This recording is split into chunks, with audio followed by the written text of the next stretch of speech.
Everybody like and subscribe, praise the bell icon. Story number 1. It happened in a small town just outside Cincinnati, where the only fast food joint that stayed open past midnight was a lonely Burger King perched at the edge of a half-dead strip mall. For years, the locals whispered about strange things happening there late at night.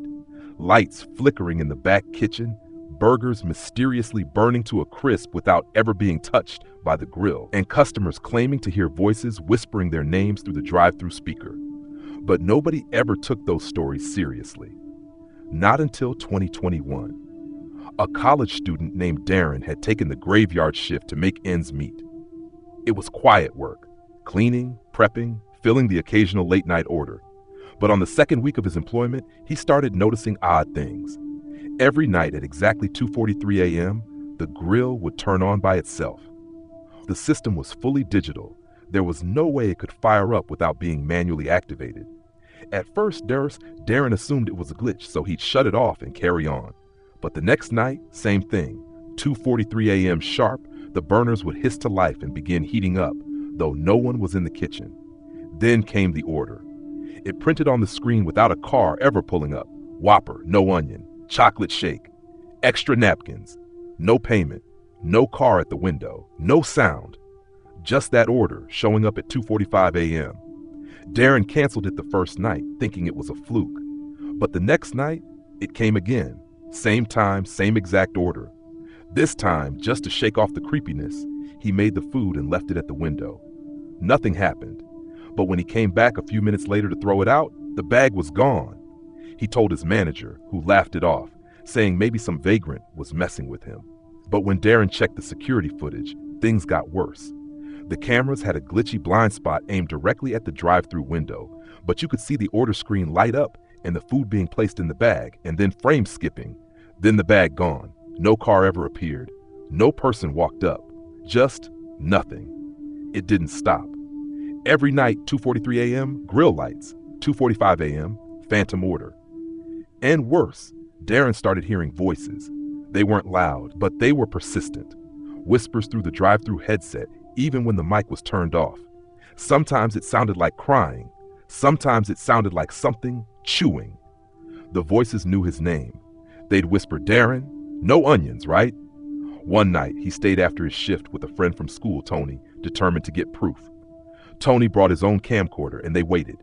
As expected, 2:43, the grill lit up. 2:45, the order printed. Darren made the food and put it at the window. The drive-thru speaker crackled to life with a low, inhuman hum. Tony filmed it all.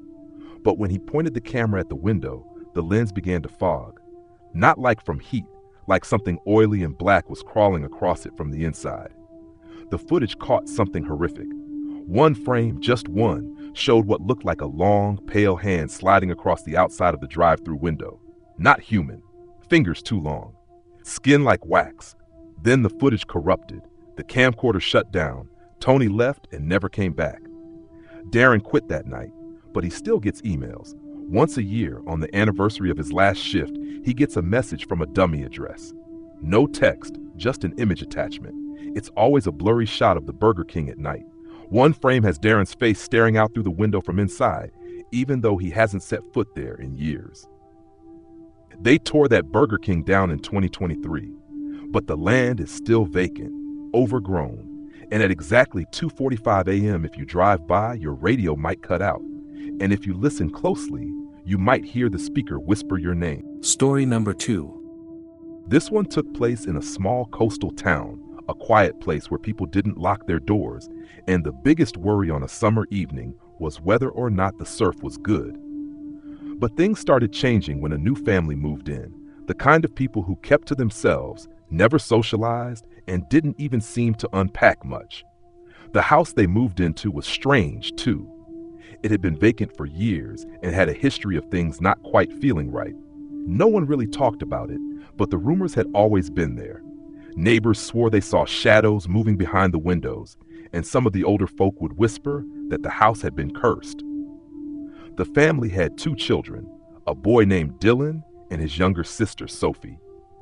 For the first couple of weeks, things seemed normal. The kids went to school, the parents came and went, and everything was quiet. But that all changed when Dylan started having strange dreams. He didn't tell anyone at first, not until his sister started having the same dreams. It was always the same. They were in the basement of their house, though the basement wasn't like any basement they'd ever seen. It was huge, with walls that stretched up endlessly, and a dark figure standing at the far end. The figure was tall, thin, its face obscured by a cloak or shadow, and it was always waiting, just watching. The dreams got worse. Sometimes, Dylan and Sophie would wake up at the same time, both gasping for air, both drenched in sweat. They couldn't explain it, but it felt as though the figure in the dream wasn't just a dream. It was real. It was there. Their parents, concerned but not quite understanding, chalked it up to stress or an overactive imagination. But one evening, everything changed. The family was having dinner when the lights flickered. It was brief, nothing unusual, but when they came back on, Sophie screamed, pointing at the window. At first, no one saw anything. Then the figure appeared in the reflection of the glass, standing outside the house. The same tall, thin figure. The parents rushed outside, but there was no one there. The whole neighborhood was eerily quiet. No sounds, no movement. It felt like the town had disappeared. The figure didn't vanish. No, it stood in the reflection as if it was always there, just waiting. That night, Dylan couldn't sleep. He decided to go downstairs for some water. As he passed by the basement door, he heard something that froze his blood. It was a voice, whispering from inside, low, unintelligible, but unmistakable. He turned the knob. The door creaked open, and he stepped inside. The basement was exactly like in his dreams, endless, dark. And standing at the far end, that figure.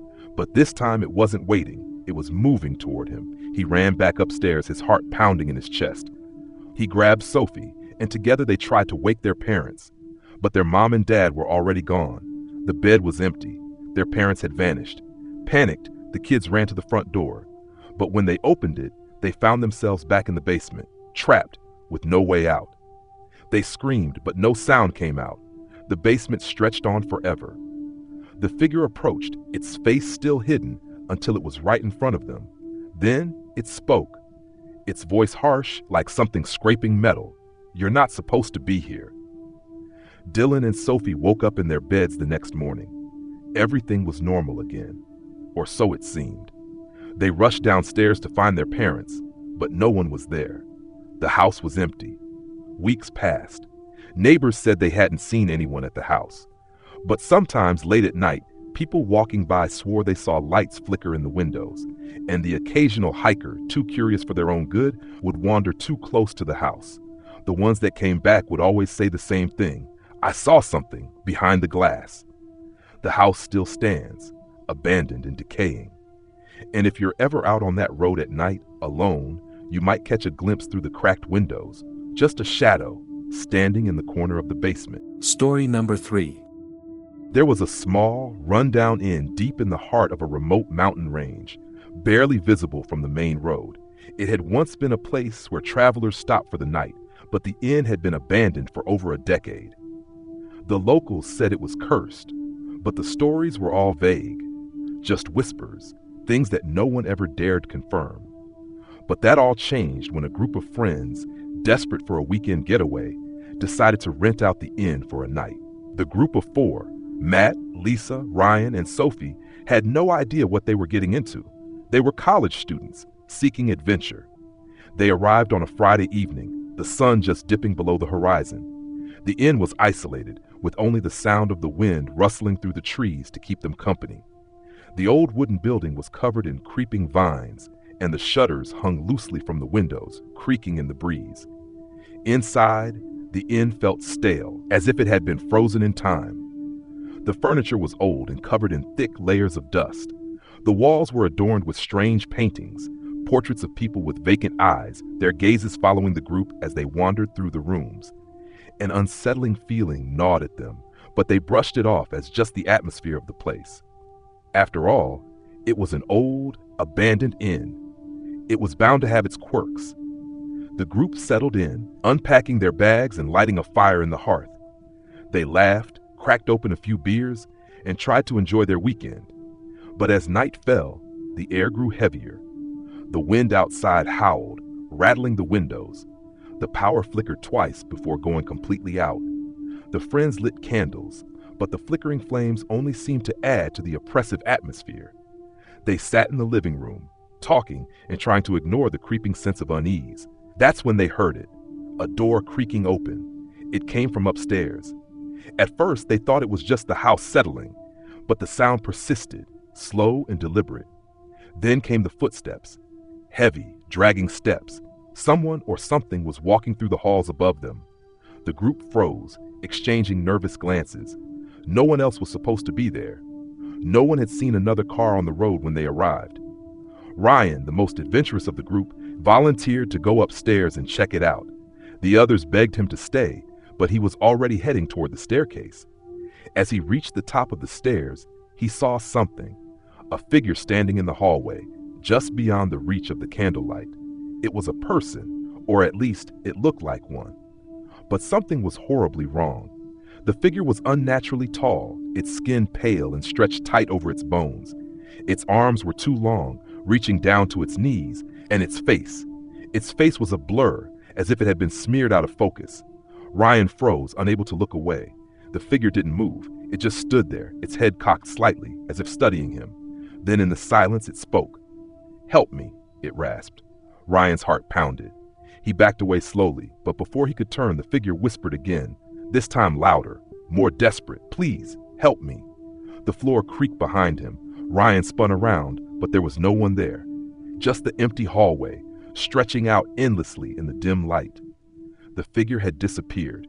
He stumbled back downstairs, his face pale. He told the others what he'd seen, but no one believed him.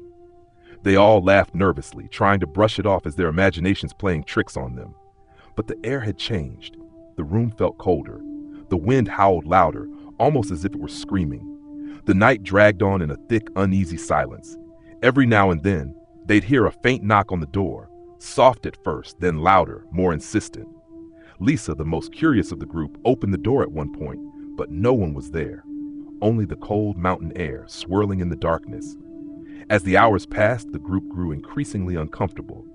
The whispers began to rise, soft at first, then louder, growing more frantic. It sounded like voices, hundreds of them, calling from the walls, the floor, the ceiling. The walls seemed to pulse with the sound of desperate pleas. The group huddled together, terrified, as the house seemed to come alive around them. That's when the door to the cellar opened. No one had gone down there. Sophie, shaking with fear, was the first to speak. What if it's been waiting for someone to help it all this time? The others stared at her, but before anyone could respond, the shadows in the corner of the room grew darker. Something moved, quick, too quick for the eye to follow. Then it was gone.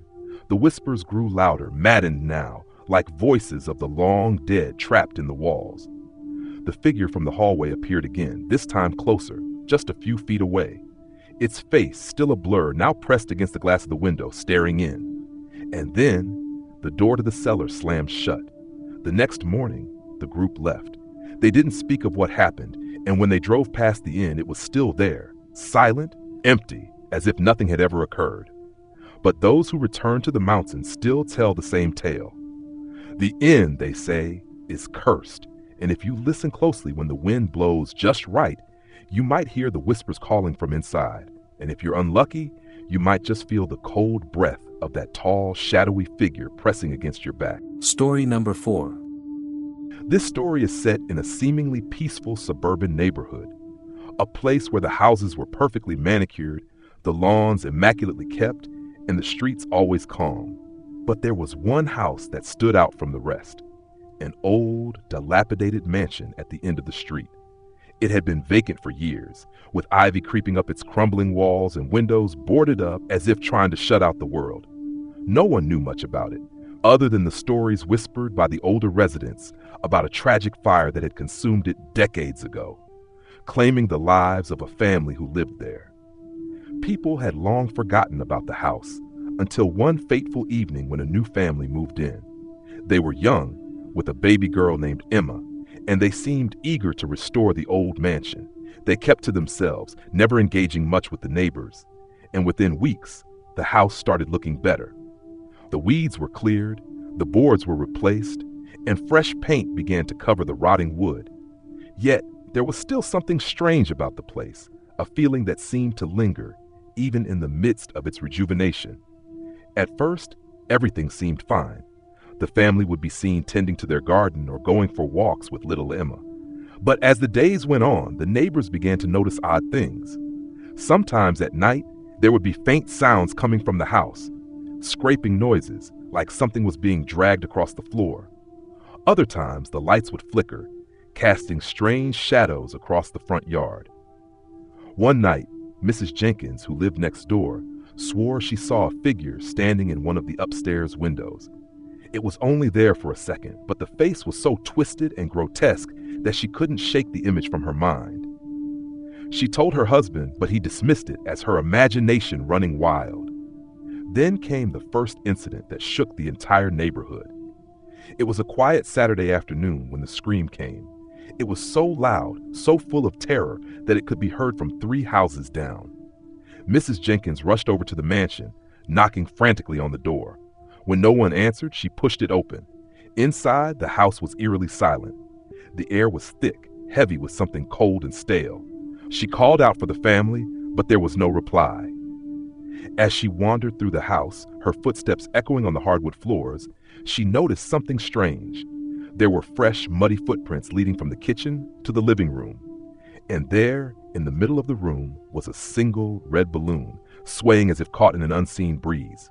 Her heart raced. She knew something was wrong. She went upstairs, slowly, the creaking stairs groaning under her weight. At the top of the stairs, she hesitated, but then a faint sound came from one of the rooms, whimpering. She followed the noise to a bedroom at the end of the hall. The door was ajar. She pushed it open, and there, standing in the center of the room, was little Emma. Her back was turned, but the sight of her alone was enough to send a shiver down Mrs. Jenkins' spine. Emma wasn't moving. But then she turned. Her face was pale, her eyes wide and unblinking, staring at Mrs. Jenkins with an unsettling, vacant gaze. Mrs. Jenkins froze, unable to speak. Then Emma smiled, an impossibly wide, twisted smile. It stretched across her face, unnaturally, as if it were too large for her tiny face. And that's when Mrs. Jenkins saw it. Behind Emma, in the shadows, there was something else. Something tall and thin with long, spindly fingers that curled at the edges. Its face was covered in shadows, but she could feel its eyes on her, watching her every move. And then the whispers started, low at first, like a soft hiss, but growing louder, swirling in her ears. The voice was not just one, it was dozens, all speaking at once, overlapping, echoing in her mind. Leave now, before it's too late. Mrs. Jenkins stepped back, horrified, and in that moment, Emma's smile faltered. It twisted into a frown, her lips pulling back as though something deep within her was fighting to break free. The lights flickered, and the temperature in the room dropped dramatically. Mrs. Jenkins felt a chill wrap around her, suffocating, as the figure behind Emma began to move, its long fingers reaching out toward her. With a gasp, she turned and ran from the house, bursting out of the door and down the steps, never looking back. When the police arrived, they found the mansion empty. The family was gone, and there was no sign of Emma. No sign of anything unusual, aside from the red balloon still floating in the living room, the air growing cold and damp. They searched for days, but they found no trace of the family. The neighbors were left in confusion, unsure of what had really happened. And as the days passed, the rumors spread. People said that the house was cursed, that it had been waiting for the right family to come back, to finish what had been started all those years ago. The whispers about the red balloon, about the figure in the shadows, spread like wildfire. And every now and then, on quiet nights, someone would swear they saw a little girl with a twisted smile standing in the window of the mansion, watching the street, waiting. The house still stands, abandoned once again, decaying slowly in the corner of the neighborhood. But if you ever find yourself walking by late at night, you might notice something. Just a flicker of light behind the curtains and the soft sound of a balloon bouncing on the floor.